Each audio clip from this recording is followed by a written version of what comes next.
You know that thing where you get an amazing pair of shoes at a really great price and want to tell everyone about it? Yeah, so do we.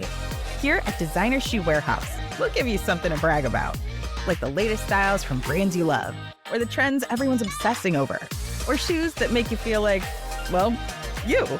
So go ahead, show off a little. Find shoes that get you at prices that get your budget. Head to your DSW store or dsw.com today. DSW, let us surprise you. You got along well by ruling over him like a mafia boss. What fresh hell? Laughing in the face of motherhood. I was a benevolent dictator and he was a happy enough. With Margaret Abels and Amy Wilson. One of the mistakes we make is you have to like each other. A podcast that solves today's parenting dilemmas so you don't have to. My dog and Rooster were fighting very much at the time.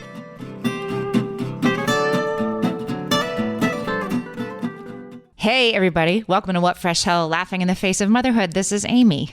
And this is Margaret. And today we are talking about sibling rivalry. I mean, I have decades of experience with sibling rivalry, both as a participant and as a referee. I really know a lot about it. That's right. You are one of 6 children. I'm the oldest of 6, yes. Oldest of 6. I am the lower middle of 4, but functionally was the youngest for 5 years before my interloper sister was born. So I've seen the world from both sides now, like Joni Mitchell. And I have a lot to say on the subject. What was sibling rivalry like in your household growing up? You know, so I was just talking to my mom about this. I have a brother who's 16 months younger than me. So I was not even a year and a half when he was born. And we got along pretty well, but that's because he understood, like, you know, who was the alpha dog. Like, we played the games I wanted to play, and I assigned him the characters that he would play. Right. You got along well by ruling over him like a mafia boss. Right. I was a benevolent dictator, and he was a happy enough. You were like, you wouldn't want to see me when I'm angry. Right.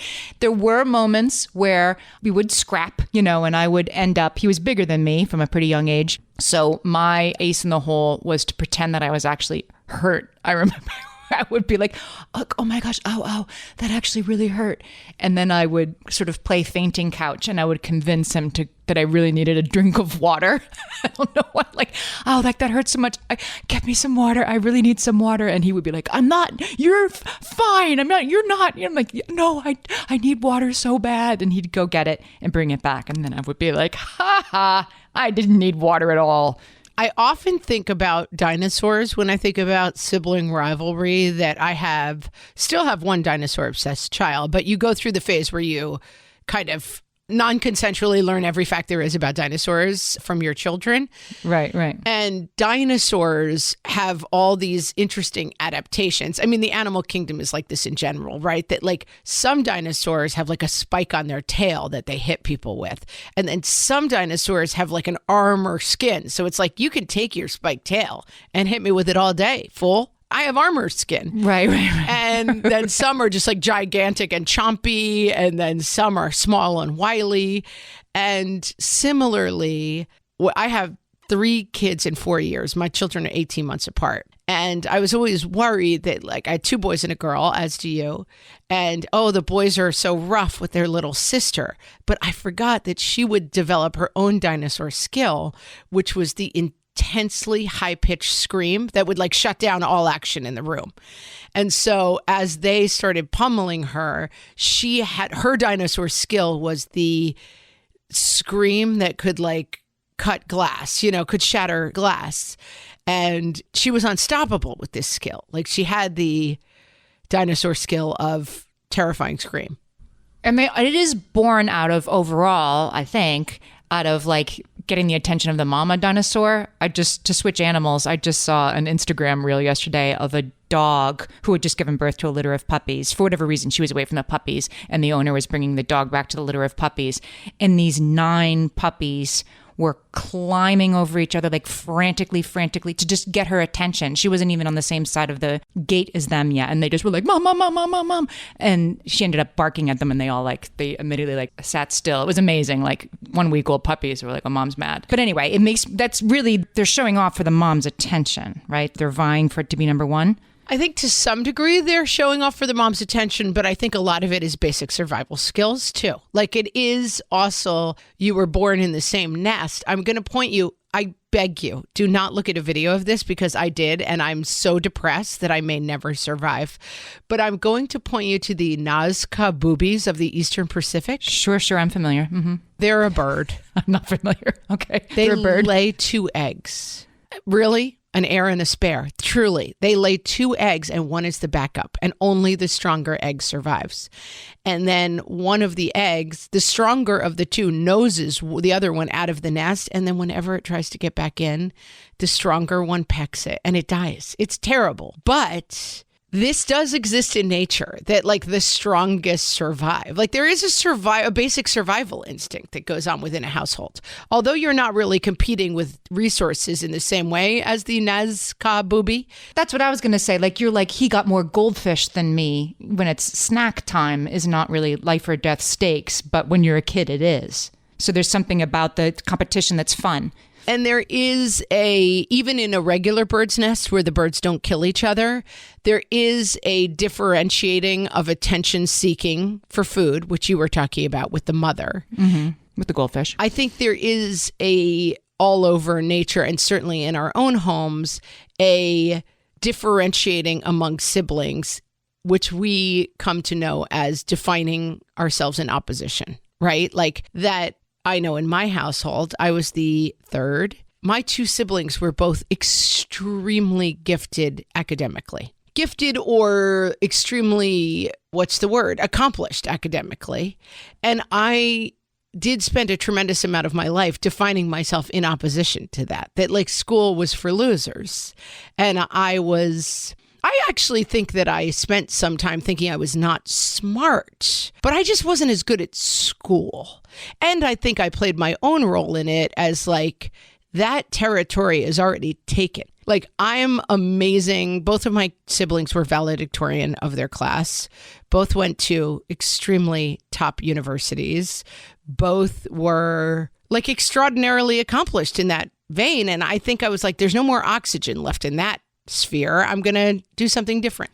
But I guess what I'm saying is, but there was no world in which you were going to be left on the side of the road to die. But our sort of primitive brains still think that that's the case. Like, you really are competing for scarce resources. Like, you're going to be okay, but there's something about you like, I have to figure something else out. And that's nature. That's why some birds have big feathers and some birds have long beaks, because there wasn't enough food for everybody and we had to differentiate as species. Right. Some people have to go get it up in the trees and some people have to get it out of the earth. Yeah. Some people have to make people laugh and some people get A's, right? There's not scarcity of you're not going to be pecked to death by a sibling, hopefully. But there is, my mother always said, you eat like someone's going to take the plate away. My ex-boyfriend was he was the child of a diplomat, and he had impeccable table manners. And he would take 45 minutes to eat a meal.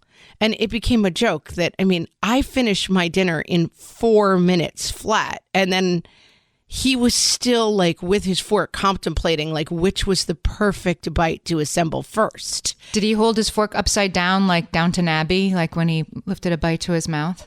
Yeah, I'm sure he did. And just basically he was appalled. He was like, you eat like a rabid Wolverine. But I was the third child at a table where there wasn't real scarcity. It wasn't like anybody was going to leave hungry, but certainly if I wanted seconds, I had to eat pretty fast to get them. And there is a limited amount of attention that any parent is paying to 3 children, right? There's not a limitless amount of attention. And so my primitive child brain at some point was like, I have to find another lane than the praise. Like, I'm never going to live up to the praise of these 2 geniuses. So I guess I better be funny. I don't know where that came from, but my brain figured it out. sibling rivalry has a bunch of factors, and certainly number of kids is a factor, but it's definitely not true that families with 2 kids, you tend to get along great, and families with 9 kids is a nightmare. Like, it isn't the number of the more kids, the more rivalry. Certainly, like, actual scarcity of resources, because we're joking about it like there's never any, there's never any hard times in these houses, but sometimes there are. I imagine that could lead to sibling rivalry. Having one kid take up more of the parenting oxygen for reasons that are fair, not fair, just true, that could probably lead to more sibling rivalry. And probably the gender and the propensity for punching and pinching and kicking, I think that varies from household to household. And that can lead to more sibling rivalry. But I'm not sure it's as simple as like boys or girls. And sibling rivalry, which is like boys tussling and fighting with each other, is one thing. Sibling rivalry of how we define ourselves in family roles and in relation to our parents and their amount of attention is another version of it. Fighting, bullying each other is part of it. Like, there's a lot of different versions of sibling rivalry. And so let's start with the kind of most obvious that we think of, which is fighting, like kids fighting with each other, like tussling and fighting, which is, I guess this is the version of sibling rivalry, which is like siblings annoying each other, getting on each other's nerves and fighting as a result of that. Yes. And Dr. Ron Taffel is a child psychologist who argues that some of this is like lion cubs fighting at the zoo, or 2 dogs. If you're a 2-dog household, you take your dog to play with other dogs. They run and fight and kind of jump on each other and kind of snarl. And once you're a dog owner, you understand that as like normal, appropriate, needed dog behavior. They're, quote, just playing.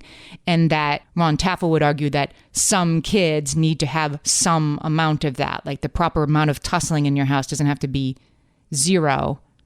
And yet, ... there are sort of parameters that you do need to kind of watch out for. For sure. And I think having had 2 boys, and I raised my kids in LA, which may or may not be relevant, but I think is relevant, that I felt in raising my kids, and maybe it was where I lived or whatever, there was a lot of kind of careful over-parenting, I would say, among the kids, that like the boys almost weren't allowed to touch each other, like, oh, keep your hands to yourself. And I was very glad to have 2 very rough and tumble boys who wrestled a ton. They spent a lot of time. They famously, I believe I've discussed it on the podcast before, invented a game called Fight. Mm-hmm. It was their favorite game. And they just went outside and fought with each other, basically. Like, they weren't punching each other, but they were very physically kind of seeing who could dominate the other. They're 18 months apart, similarly sized, very different skill sets as fighters. The bigger one was much... Speaking of dinosaurs, right? One had sharp claws and one had... Yeah, the dinosaurs. The bigger one was a much less skilled fighter. The younger one was extremely scrappy. And so they were pretty well matched. And I would say 40% of the time, the game of fight ended in tears and someone coming in and saying, he hurt me. And to which I would reply, yes, you were playing a game called Fight. You were out there wrestling on the rocks. Like, I'm not that surprised that somebody got hurt, but you wanted to play that game. That is a game I would not let them play with a friend who I would then have to explain to a parent, like, one of your kids is bleeding because I let them fight on the rocky hillside. Right. You wouldn't let them play that with just some kid at the playground. If you saw your kid doing that with like some kid you didn't even know, you'd probably break it up. But in your own home or in your own backyard with your 2 kids, you understood some part of this as like, this is what they're going to do. Like, I can watch them every second of every day, or I'm going to look out the window and sometimes they're going to be playing the game of Fight. Yeah. And I think that it would be different if I felt like the biggest thing about the game of Fight is consent, right? Like, both people have signed on to play the game Fight. Yes. And they are interested in seeing who's stronger and they want to wrestle and fight. That when you have a sensory seeking child, you have to be careful that, like, this is not a 12-year-old boy deciding to wrestle a 6-year-old girl. Like, that's not a good game of Fight. the parameters have to be safe and fair fundamentally for this kind of like physical, I think, fighting to go on. And I do think that my tweens and teens still do a lot of this, both physically, and it's becoming a little bit more verbal. Like I noticed the tweens are a lot of like, hey, you're this and they kind of roast each other. And I think it is pretty much in good fun.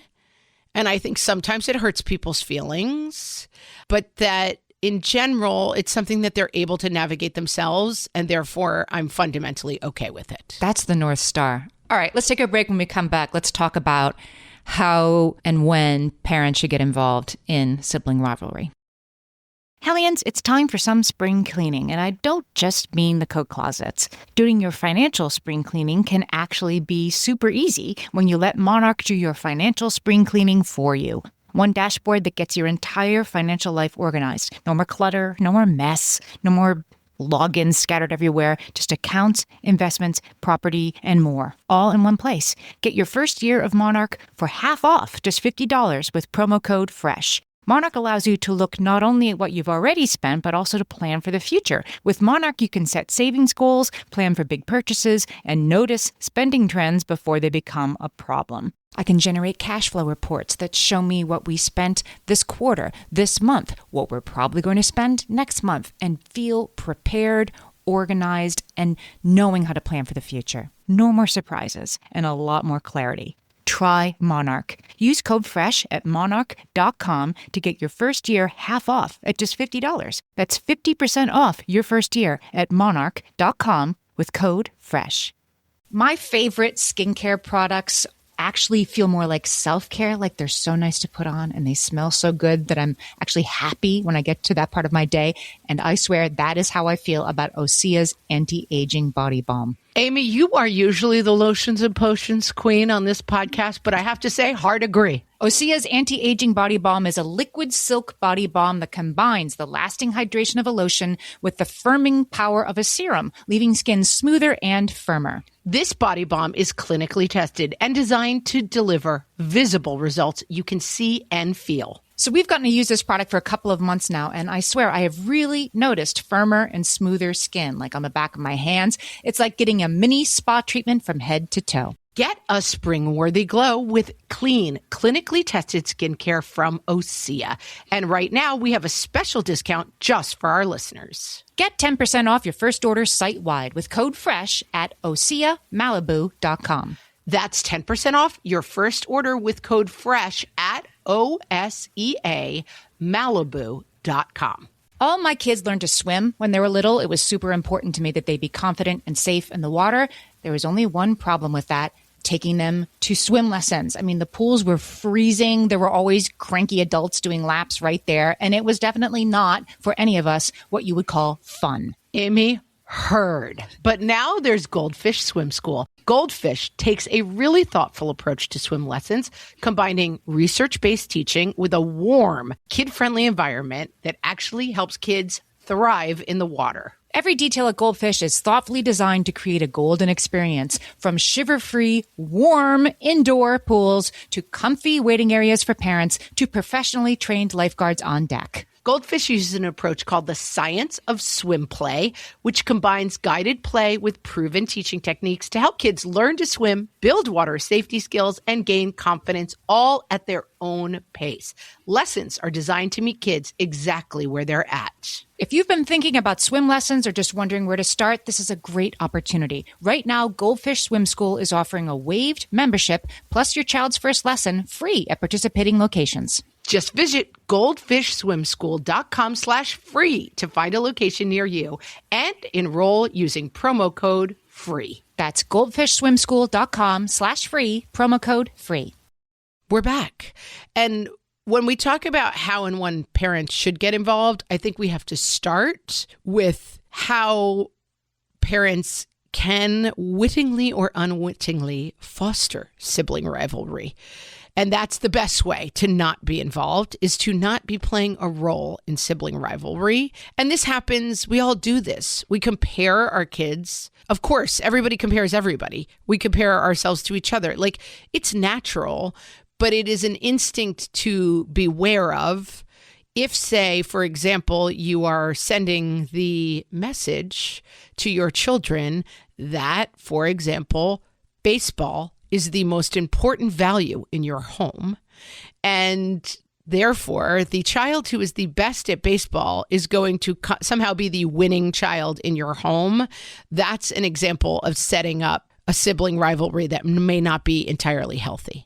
It may be. It may also be okay. If your last name is Manning, I bet football is pretty important in your home. You have 3 boys, they're all spectacular football players, you know? Right. But if then that same kid who's not good at baseball is getting like punched in the stomach in your backyard every day and shut up, then maybe that is something you have to intervene.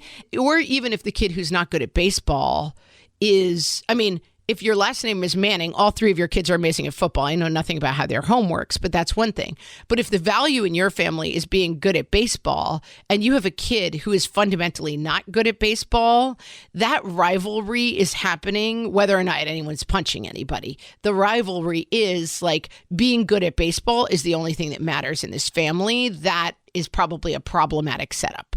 Well, okay. When I was talking about parents intervening, I'm thinking about like actually intervening in physical fighting kind of sibling rivalry, because we talked about how it's lion cubs and you shouldn't intervene, and they play a game called fight, which is a perfect thing because they're putting structure and parameters around it that aren't provided by you. And there is some communication there, right? Like this is just pretend, right?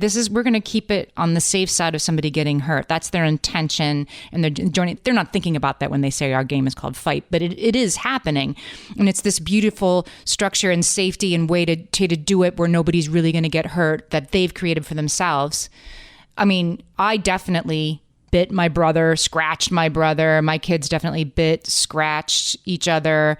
And I think it's normal. It's not awesome. And there are people who would grow up and say, like, my parents should have intervened. Like, I was actually hurt by my siblings. And so I just wanted to be sure to say, like, this isn't something that you never intervene on. You intervene in when it's very unequal, when it's very insistent, consistent, persistent. Yeah, I think there's actually a lot of reasons. I think there's a lot of reasons why you intervene. And I am not like, oh, my kids just fight all day in the yard, I never do anything about it. I think that how you set it up. So are these kids, is the back and forth equal? We talked about this in the bullying episode, and I think a lot of the bullying rules apply to sibling rivalry. So you talk about getting called into school because like this one called your kid a butthead and they called him a poopy head in response. That's fine. That's fine. It's mean. It's rude. You might say, like, let's not use that language. Let's be a little more sophisticated in how do we talk to each other. Like, let's practice kindness. There's maybe some lessons there. But fundamentally, that's not a corrosive situation. That's like a back and forth. But in the same way that bullying, you can say, well, there's all these rules about it. But bullying can be extremely damaging. And bullying within families has the same corrosive problems. So that, I certainly know people who grew up with people in their family, brothers and sisters, who really bullied them as children in a way that caused permanent damage, really. And that is not okay. And it's not like, oh, this is all fine and kids really need it. Absolutely not. So things to look out for there.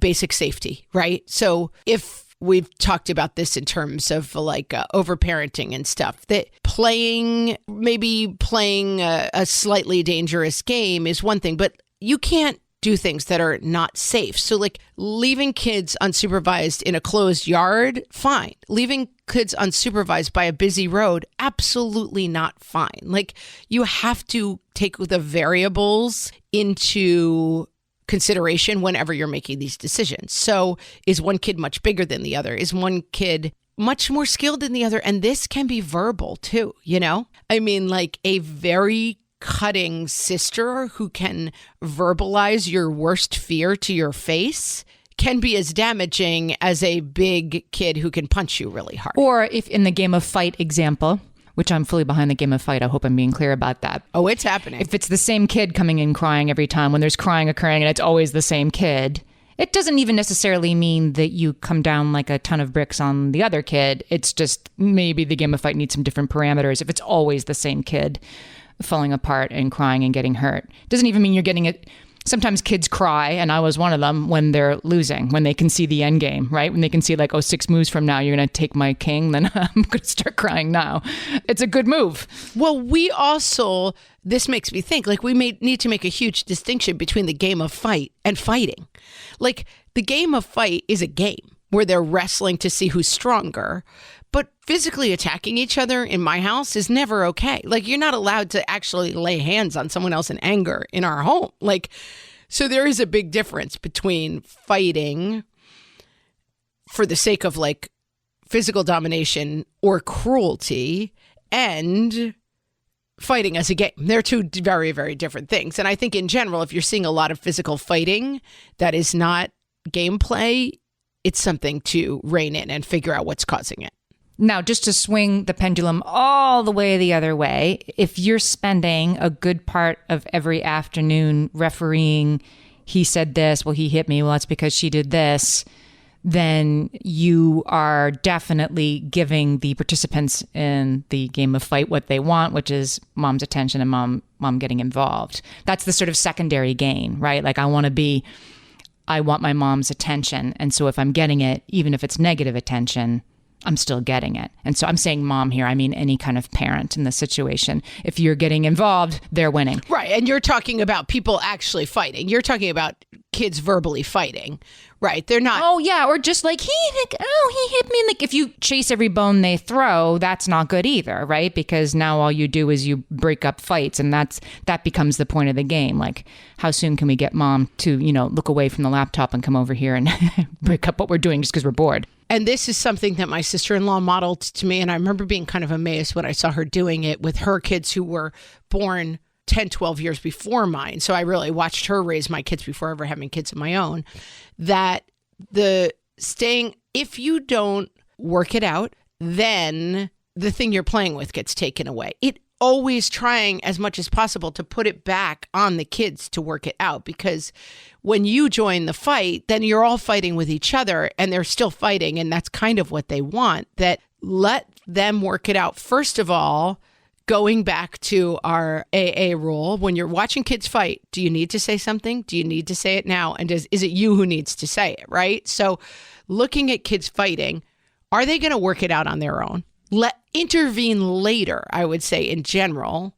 And I try to even do this with, other kids, although it can be really hard because I think that most parents want to stop conflict as soon as they see it because they don't want to get in conflict with the other parents at the playground or whatever. But I think in general, often when I leave my kids to their own devices, your instinct, I hear them yelling at each other upstairs. You walked in my room. You're not allowed in my room.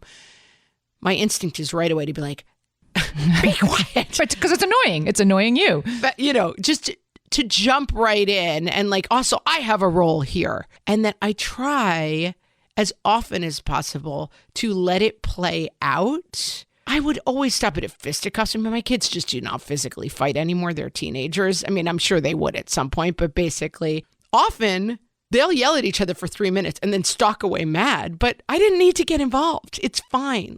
And I do think the more you let them work it out, that is working against sibling rivalry, which is mom always takes her side. Mom always thinks he's right.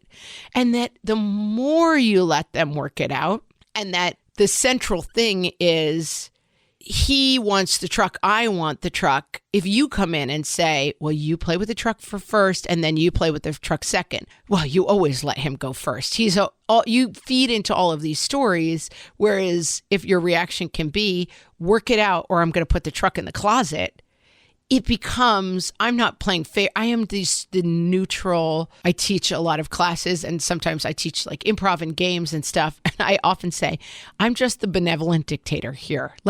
You all do the thing, but I come in just to kind of very neutrally referee what's going on, because then there's no opportunity for, well, but you always let him win, but you always choose him. So I have a slightly different history with this, which is 2 of my kids for a time, they'd squabble and then the actual fisticuffs would happen, and it would happen within 5 seconds, a really quick ramp up. So there was a time, and that time has passed. My kids are bigger now and they don't do this anymore, but there was a season in my life where I read this parable somewhere of the dog and the rooster, and that you wouldn't put a dog and a rooster in like a chicken coop and expect them to get along. They're a dog and a rooster. They're not supposed to get along. You put them in separate areas. And when the farmer learned that, then they stopped fighting. And that was like, oh, so for a time I had 2 kids who were a dog and a rooster. And really, for a peaceful home, the best thing that could happen is for them to be separate, for them to be doing separate things in separate places, at least in separate places in our home, playing with separate things, separated. And I worried at the time, like, oh, am I not teaching them conflict? Like, no, they were getting plenty of conflict avoidance everywhere else in their lives. But at home, it just was too much of a gasoline fire. And so for a couple of years, I kept them separate. And then guess what? Like, it got better. They grew out of this, but this can be a stage that you can address by just separation instead of constant intervention. I really like this point, and I think in general, one of the mistakes we make is you have to like each other. Yeah, yes. This is your get along Right. shirt. You have to like each other. And I think the biggest lesson that I learned coming through this phase is that, and this was a big lesson my mom, who was a family therapist, talked about all the time. I don't care how you feel. Behavior is the only thing I care about. I don't care if you like each other. I don't care if you find her annoying. You cannot say cruel things to her, right? I mean, I had 2 boys and a girl, and, 2 kind of rough and tumbly getting older boys when the adorable girl sibling is born, who everyone's like, she's adorable. Everything she says is funny and charming. And the boys are like, everything she says is nails on a chalkboard. She is the most annoying human being to ever be born. That I made the mistake for a time of, but look at your sister's just trying to be sweet to you. She's so it's completely valid for you to find this person extremely annoying. But however you feel about them, you're not allowed to punch them or push them or hit them or say mean things to them. And so I think that this is the biggest mistake that people make in sibling rivalry, that parents make, is I have to convince you that this person is nice because you love all 3 of them, right?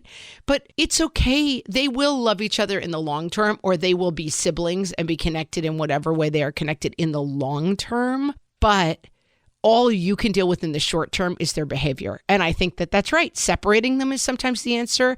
And sometimes the answer is, this is the rule of how you have to treat this person in this house, no matter how you feel about them.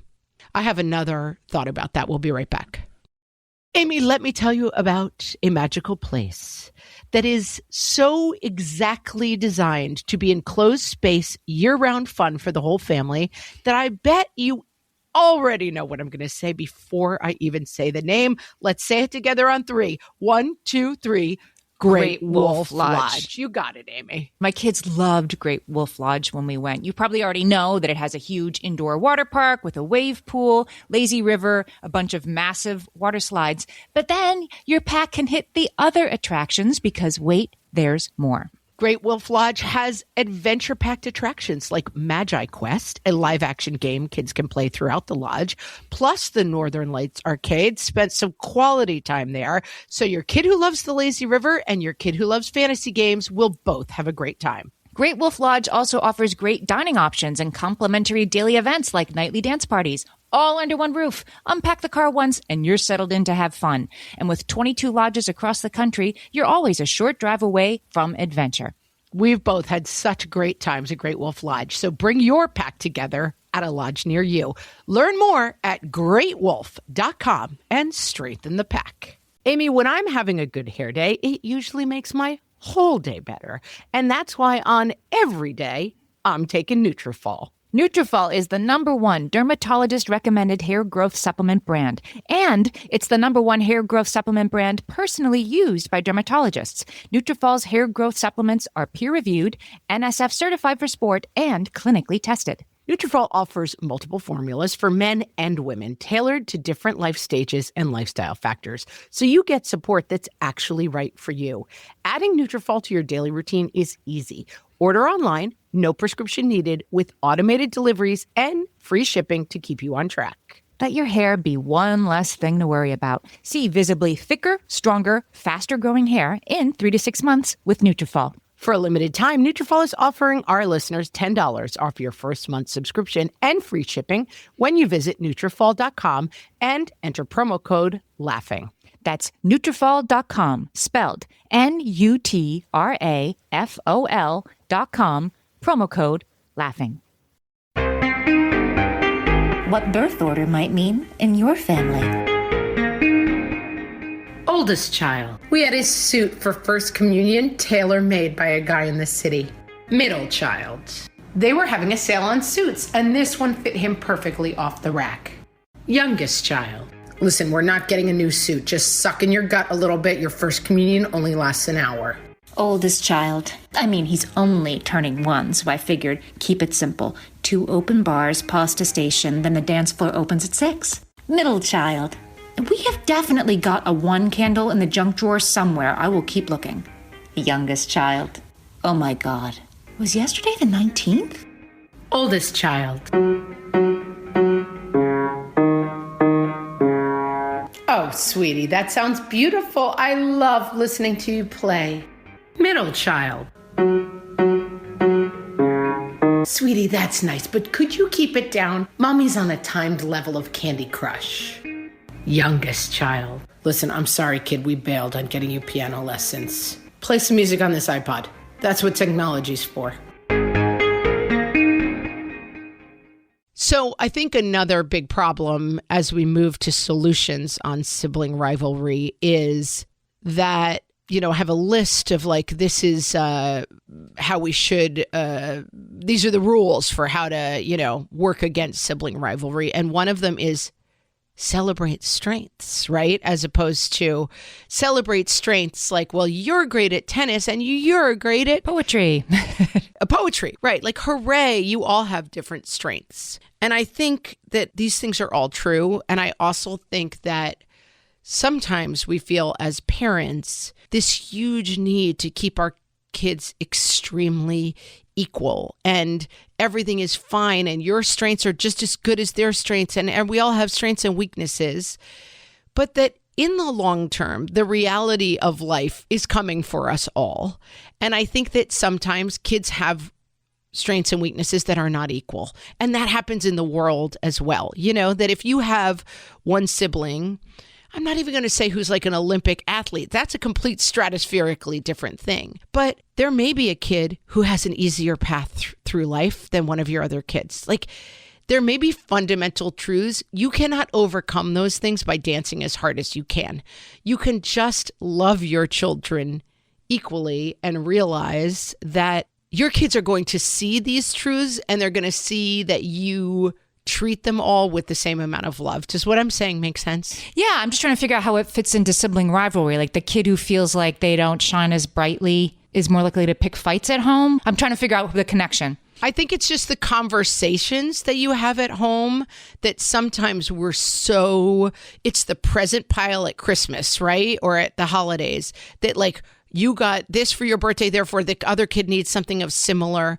That when you try to do that writ large for kids, that sometimes you have to have harder conversations about this. That like, yeah, this kid really is just thriving in high school. Everything's going great for them. And high school's really hard for you. And I'm here for both of you. But there are some realities at the center of this that are hard for you. That like, you have to be able to have some honest conversations that you cannot keep the present piles equal for your kids throughout their whole lives. As a parent of older kids, I'm seeing that more. And maybe over the huge course of life, things even out. Like you have a great high school year and another kid does better in college or does better afterwards. But it's not always fair. Life is just not always fair. And I think that you have to sometimes have those conversations with your kids too. Well, we had a recent conversation. I forget what episode it was, but it was a real like lightning bolt moment for me where we talked about how fair and equal are not the same thing. Like, wait, say more about that, because I think that's the crux of what I'm trying to say. Treating all your kids fairly doesn't mean treating them equally. It means giving each one what they need, which hopefully over like the arc of 18 years is somewhat equitable. But no, it's not fair that you always go to Roger's hockey games and you don't go to Phoebe's ballet practice because 6 months of the year you're driving Roger all over the Northeast for ice time. I'm making that up, obviously. But yeah, it's a season and it's not equal, but it's fair. It's what's fair. You need to do that right now. And then there's a time you'll focus on them. Sometimes siblings have to be held to different expectations. Sometimes one sibling seems to be getting away with a lot more than other siblings for reasons that you can sit down with the kids and be honest about. Like, I understand that frustration. Maybe that doesn't seem fair. Like, I wouldn't let you do that. So why am I letting them do that? Well, because there's this situation or there's this thing they're still learning how to do. They're still learning to manage their emotions, whatever it is. That I think, yeah, kids squabble and have sibling rivalry and start punching each other when they feel like things aren't equal. But if you know they're fair, then you can avoid getting like pulled down into that. Yeah. And I think that writ large, life isn't fair, right? Like some kids are going to have a harder time and other kids are not. Some people are, And so I think that's right. It's all the family dinners and all the events that you do together and having really frank conversations sometimes about, listen, your brother who has a diagnosis or a difficulty or even an exceptional ability, like is taking more of our time. And I understand that's hard. And here's the rationale behind that, like filling in the gaps of that, because the reality is kids are love measurers to a certain degree. And like, I think most kids have an instinct to fight for the most from their parents. And so I'm talking more about like the parental relationship to the kids than the like inter-kid squabbling. But kids do have an instinct to fight for parental attention. And I think sometimes you really do have to give voice to the thing of, listen, your sibling who has a severe learning disability, let's say, we spend more time with them working on homework and working on things. And we know that this is a strength for you. So you don't get as much of attention in this area. And then I think it's a good idea to have conversations with your spouse or your parenting partner or whoever, members of your family, and say, hey, when you come in this weekend, could you take kid B on a special outing? Because kid A has been sucking up a lot of our attention with their behavioral needs or their medical issue or whatever it is. And that the more you kind of give voice to the reality of what's going on in the family, it's just easier than somehow trying to keep everything equal. Because what did you say? Fair and equal aren't the same thing, right? Fair and equal aren't the same thing. That like we all, I mean, in now having parented for almost 16 years, there have been times where one kid is taking up all the oxygen. And writ large, if you looked at it like graphed out, there are probably some of my kids who have gotten significantly less attention than other kids because they're kind of like going with the flow. But that's a good thing to check in on every once in a while. Like, are you really going with the flow or are you just staying quiet because you think that that's what I need? That I need you to minimize yourself so that because another kid is always rocking the boat. I'm not even talking about my own family right now, but you know what I mean? Like making sure that the defaults that start to occur within families are really still working. I'm going back to the example of like the person listening who might have a 4-year-old and a 2.5-year-old at home. And every time you leave them in the same room for 90 seconds, they're fighting. I want to make sure that we're not making that person feel like the answer here is more navel gazing, more equitable attention, more inward looking. Am I treating each kid fairly and having like talks with each of them? If you have 2.5 and 4-year-olds who squabble all the time, like get them outside more, get them like throwing sticks and shouting and running more, and you might have an easier time after dinner with them playing in the same room. Some of this stuff is small and fixable. And I do think some of it is accepting that because your kids fight all the time doesn't mean they'll always fight all the time, that you're doing something wrong, that they're going to grow up and not speak to each other. Like, I think a lot of that stuff you don't have that much control in. Oh no, it doesn't. And both of us have kids who fought all the time and are now quite friendly as like near adults or adults. So let's go to our Harvard list, Amy. Sibling rivalry is normal, but is it helpful or harmful? This is their solution list. Let's see if we've checked them all. Number one, resist comparisons. I think we've talked about this a little bit, but this seems pretty elemental. Like, don't be like, oh, your brother is so good at math. What's wrong with you? Like, I would avoid that. I think we kind of get that at this phase of, like, you're listening to a parenting podcast. I feel like you already know that. But yes, to the degree that you can resist. And again, this is one of those things. It's like not telling girls they're pretty. It's going to happen a million times anyway. It's just, you know, Aunt Lily is going to be like, well, you're so short. I don't know why your brother's so tall. Or like, oh, your brother's so good at basketball. What happened to you? They're going to hear this stuff and they're already thinking it a little bit in their head. So like work against it, I would say, as much as possible. I like this one. If you need to spend more time with one of your children for a particular reason, such as a medical or emotional problem, talk to your other children about it. Again, I think ages and stages. I think your 3-year-old doesn't need to hear like, now it's science fair time, so Simon needs my help. They don't over apply this stuff. But if there's going to be a longer season where what's fair is not what's equal, then yeah, I think some open conversations about that do help. For sure. Yeah. I mean, that's my whole runner is like, life isn't fair. Siblings aren't equal, but like give voice to it and check in with it in the long run. Be aware of your biases, I think is really interesting. Like we've talked about this before. Harold is such a picky eater compared to his brother. Like, are you feeding into that story? Are you always like, oh, I got to make Harold something special and Billy always eats everything? Like, be aware of the things. And I think also like, what is a skill is a huge thing that I realize, you know, in my family of origin, being academic and being an academic achiever is a very important skill from my family of origin. And I have a bit of a default to like, that's the thing that matters.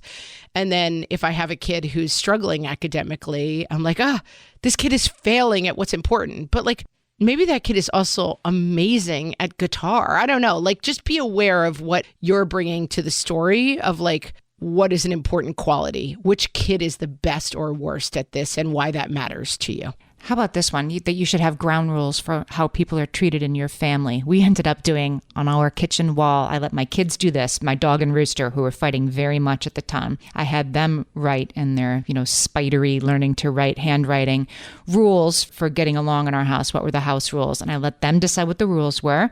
And I can't say that they were observed to the letter, but they were observed more because they were in charge of those rules. And surprise, those rules were like no biting, no kicking. Like they did know right what was wrong, what they should be, and what they probably wanted to be the case. They were trying their best, but giving them ownership of how do you think we can make this work better? Yeah. And I also think underlining, as we discussed, behavior versus feelings. It's fine to feel mad. It's not fine to hit people in the face. Like those are two different things. It's fine to find her annoying. It's not fine to say, shut up. Whatever those distinctions are, I think that can be really helpful. Let's talk about encourage children to find and follow their own interests. I really like this one, that if you're a baseball family, like, is everybody really into baseball? We all have this. Like, whatever your defaults as a family are, it's always nice to say, yes, Bobby is the star of the football team, but you do great at scouting or whatever. Like making sure that, again, this is not going to be equal. It's not going to be equal, but it can be fair. Like, oh, I'll also watch you, whatever, build this Lego in your room, whatever it is, that we're trying to celebrate accomplishments, but we're not trying to make sure that every kid is equally amazing at everything. Well, and this can be true if you don't have any kid who's amazing at anything. Like my dog and rooster, one of the things I did about it, like, okay, we're going to separate them. Like they're not going to play together. They're going to play different sports on the weekends. They're going to have entirely different activities outside of school because they went to the same school. They weren't in the same grade, but they went to the same school. It really helped. It really helped to just have them do separate activities. Was it a pain? Did it mean we were running in different directions? Yes, but they couldn't compare basketball to field hockey because they're apples and oranges. That really helped. Right, especially closely spaced siblings and competition. I remember saying to my nephews at one point, there is no who gets to the door fastest competition. Like everything was like, who can this faster? Who can this faster? And I think that's right. Like separating them into sports and different things. Great idea for kids who are hyper competitive with each other. Or one sports and one no sports, and nobody has to be varsity level anything. It's just encourage them to enjoy doing very separate things. And then our final rule, which sadly and hardly is always our final rule, spend time together as a family and model the behavior you want to see. Right? If you're pitting your kids against each other, or you're pitting yourself against other people, and like, are we, the way you spend your days is the way you spend your lives, and your kids are watching always, is kind of the fundamental rule. Like, we value all people, not what they bring to us. These are the kind of fundamentals that are going to pay off long term. And don't kvetch about your sister in front of your kids, I guess. Don't kvetch about your sister.